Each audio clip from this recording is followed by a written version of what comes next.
Hey, I've been trying to figure out what exactly I'm gonna say to you guys over the past hour because I haven't talked to you in, it's only been a week, but it's been an action-packed week.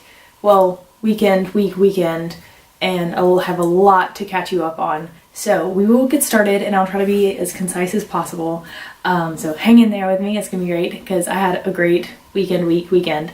So the first thing I have to catch you up on is me going to Blarney Castle and to Cork last weekend. And I was kind of worried the Blarney Castle would be kind of touristy and oh, go kiss the Blarney Stone and kiss me, I'm Irish, and kiss the Blarney Stone, you're Irish. But it was not really like that at all. It was actually mildly frightening because it was a lot of just kind of a tower going straight up and slippery, narrow spiral staircases that were kind of wet, and you held onto a rope as you were going up, and I'm just not super sure-footed, so I was kind of shaky the whole time. And you would have little rectangle windows that you could peek out through and see just how high up you're getting. And so by the time I got to the top, I was like, this is great and really cool, and I'm in a castle, but I'm also shaky, and I really hope I don't break my ankle anytime soon. But it was technically very safe, but I'm just a shaky, weird kind of person, so it kind of flipped me out. But the views were amazing. The whole it's a whole estate and gardens area, and that was gorgeous. Really, the gardens is what did it for me, which I'm sure you're not surprised. But there were natural areas and very manicured areas, and it's gorgeous, and it's perfect time of year. It was a perfect day. It was kind of cold, but the sun was out. They had daffodils coming up, little crocuses popping up, little patches of snowdrops everywhere, and some of those flowers we don't have in North Carolina, so it's really exciting to see. We have daffodils, but seeing crocuses and snowdrops is just not something that would happen, really. But it was gorgeous, and there was also a fern garden, which I was super stoked about, and I didn't know what to expect exactly. I thought it would just be a lot of ferns, but they had these 6-foot palm tree fern plants, which I'm still mildly confused about. I'll insert a picture so you see what I'm talking about. But they were gorgeous too. And that day was the day I started to realize that my love for nature is not normal or shared by the mass of the population, which to me I just forget, and I just expect everybody else to be oh my god, nature. And I feel plenty of people do, but then I just freak out over little things. I was talking to this guy who was with me, and I was like, oh my god, do you see there's a tree with moss on it and ferns on the moss, ferns on moss on tree? And he was like, oh yeah, okay. And I was like, not freaking out, it's fine. And another thing happened today. I was doing my ecology homework, or catching up on my notes, and looking at this little macroinvertebrate that is just the cutest thing I've ever seen. It's really only about this big, but it has a big broad flat head and 6 little arms and gills down its side and 3 tails, and it's just so darn cute. And I showed it to one of my friends, and I was like, is this not the most adorable thing you've ever seen, this little Ectodenoris? And she was like, that sends chills down my spine. And I was like, what? Insects aren't cute to you? So I'm the weirdo, I guess, so it's okay. But that day in Cork, in Blarney Castle area, almost to Cork, was gorgeous and perfect and exactly what I needed as far as nature goes. So moving on to Cork, right after that we went to Cork, and Cork is very cute. I like it a lot. I wasn't blown away. I feel a lot of people fall in love with Cork really fast. I think I should have had more time there, but it is a wonderful, beautiful town. Lots of little colorful apartments and houses and stuff. I had maybe the best hot chocolate of my life. It was gorgeous.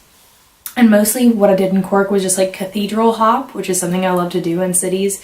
So we just kind of went pretty church to see the architecture and see inside. But more so for me, it's just to sit inside and kind of be quiet and reflective and just kind of feel God's presence, which is just so cool thing to do in places around the world and in different cities. So that was an awesome day. It was quite a long day, but it was totally worth it.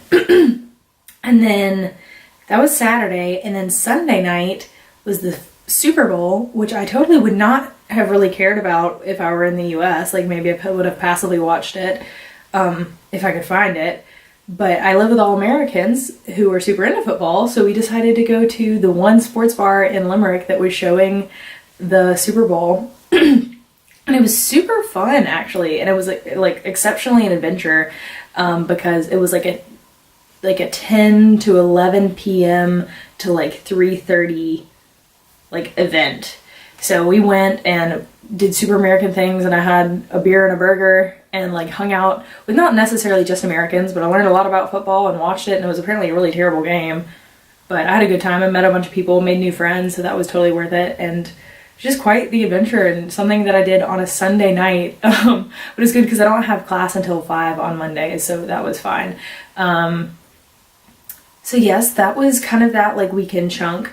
The highlight from last week was I've started taking Irish dance classes, so like step and like set dancing, and it is so exceptionally fun. And I can't say that I'm like good or not good at it yet. I'm just kind of like figuring out what it's like.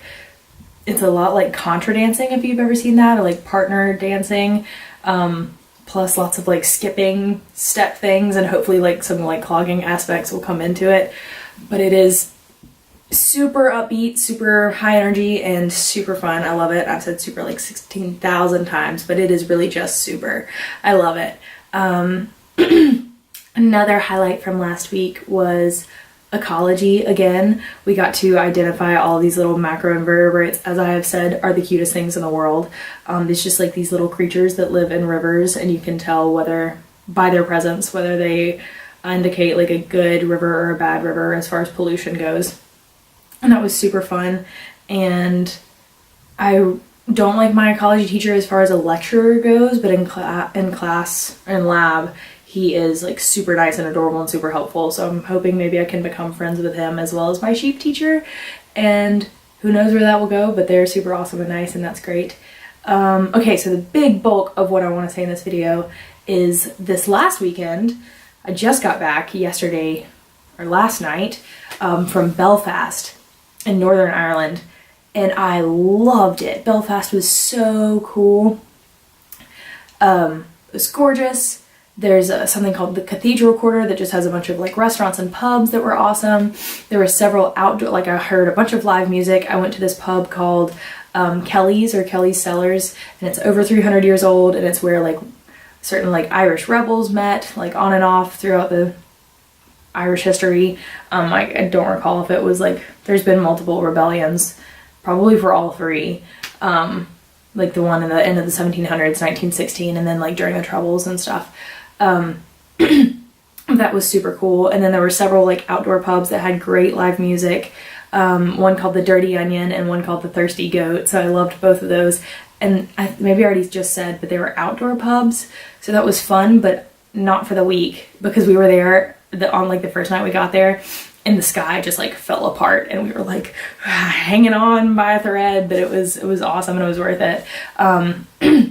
Saturday we took a bus tour to Giant's Causeway and like the Dark Hedges. And if you don't know what those things are, just Google pictures. I'll put in pictures too. Actually, Dark Hedges, I didn't know what it was. It's some Game of Thrones thing that people find interesting. And it is very pretty, but it's just kind of like a road with a bunch of old like beech trees hanging over that some guy named Jimmy Stewart planted in 1775. But you didn't know Jimmy Stewart was that old, just for like his estate, and they've been around for a long time, and they're beautiful and old and gorgeous now and part of Game of Thrones set. So it's a stop and a highlight to see. Apparently went to the most romantic castle in Ireland. I can't remember the name, but sure, I guess it was kind of romantic, but mostly it was just like super huge and on the edge of a cliff and windy, and I can't actually imagine like going home to that castle. Like I wouldn't feel very romantic in the moment. I just imagine myself like climbing up the castle stairs with like groceries in my arms, like fighting against the beating wind and seeing like waves crashing and thinking I'm about to fall over the edge. Like,